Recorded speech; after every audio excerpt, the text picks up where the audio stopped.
अंतर्मनाचा वेध घेणारे news channel star city one.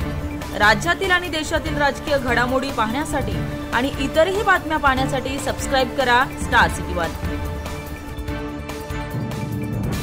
राऊतसाहेब, जशी शरद पवारांच्या पक्षात अस्वस्थता आहे तसं म्हटलं जातं आहे की महाराष्ट्रात महाविकास आघाडीमध्येही अस्वस्थता आहे। कसली अस्वस्थता? काँग्रेस आणि शिवसेनेमध्ये यासाठी, कारण भाजपच्या नेत्यांकडून दावे आहेत की काही महाविकास आघाडीचे आमदार आमच्या संपर्कात आहेत।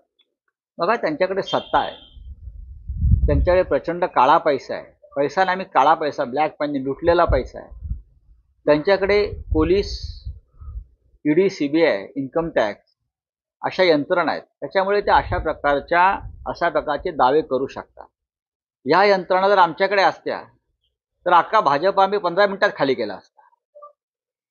काय, ह्या यंत्रणा जर आमच्या हातामध्ये असत्या ना, तर इतकंच कशाला, बॅलेट पेपरवर निवडणुका घेऊन दाखवा, निकालाची मतमोजणी सुरू होताच अर्धे भाजपवाले देश सोडून पळून गेलेले असतील, मोठे मोठे नेते। तर या गोष्टी आम्हाला सांगू नका। माझ्यासारखा माणूस आहे ना, कोणाच्या बापाला घाबरत नाही। आम्ही सगळं भोगून पक्षामध्ये तुरुंगवास भोगले, मारामाऱ्या केल्या, सगळं रक्त सांडलंय, रक्त पाहिलंय। आता आम्ही सभ्य झालेलो आहोत। जोपर्यंत सभ्य आहोत तोपर्यंत आम्ही सभ्यतेनं राहू, महाराष्ट्राच्या मुळावर याचा प्रयत्न करा। तर पुन्हा 105 हुतात्मे देण्याची तयारी